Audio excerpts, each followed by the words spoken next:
Njoftimi i korporatës së investimeve shqiptare me numër 560 fraksion 8, datë 19 janar 2026, zbulon shtyrjen për herë të tretë të pazarit mes Bablokut dhe klientit të paracaktuar për ndërtimin e kullave në Lulishten tek Pallati i Kongreseve. Në vendimin e saj, drejtoresha e korporatës së investimeve shqiptare, Elira Kokona, ka ndryshuar pikën 16 të procedurës konkurruese për kontratën PPP, zhvillimi nëpërmjet sipërmarrjes private i objektit multifunksional në pronën pranë Pallatit të Kongreseve Tiranë. Me vendim numër 560, fraksion 4, datë 27 nëntor 2025, data e konkurrimit dhe përzgjedhjes së kompanisë ndërtuese të kullave ishte caktuar më 26 janar 2026, por drejtoresha Elira Kokona, me urdhër të Edi Ramës, e ka shtyr procedurën për më 16 shkurt, pas sqaruar arsyen e shtyrjes. Sipas informacioneve, shtyrja e datës është bërë shkak të gjoja mosdakordsisë mes Bablokut dhe ndërtuesit të paracaktuar,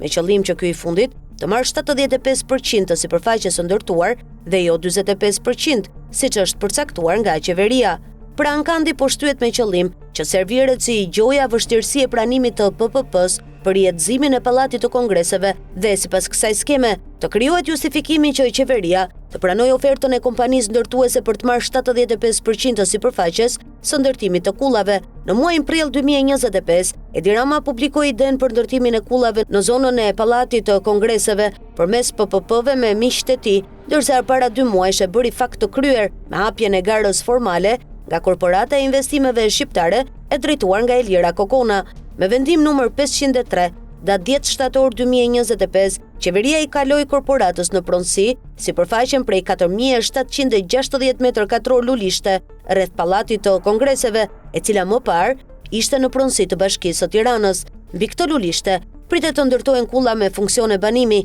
njësi tregtare, zyra, ambiente argëtimi dhe parkingje nën-toksore nga kompania private që do të përzgjedh Edi Rama në maskën e kompensimit të investimit për rivitalizimin e Pallatit të Kongreseve. Ky pazar është quajtur sipërmarrje palësh me interes për shtetin, ku privati do të financojë zhvillimin e projektit në këmbim të përfitimit të sipërfaqeve të mëdha ndërtimi në kullat që do të ngrihen mbi truall shtetëror. Sipas vendimit aktual, nga sipërfaqja totale prej 50.000 m2 projekt ndërtimi, shteti do të përfitojë 45% baraz me 22.500 m2, ndërsa privati do të përfitojë 55% baraz me 27.500 m2, por ankandi po shtyhet sërish, sepse kompania e paracaktuar ka kërkuar 75% të sipërfaqes së ndërtimit, kërkesë që duket se është pjesë e një pazari të nëndeshëm me Edi Ramën, e servirur si detyrimi i qeverisë për të mos bllokuar investimin tek Pallati i Kongreseve. Mbetet të pritet data 16 shkurt,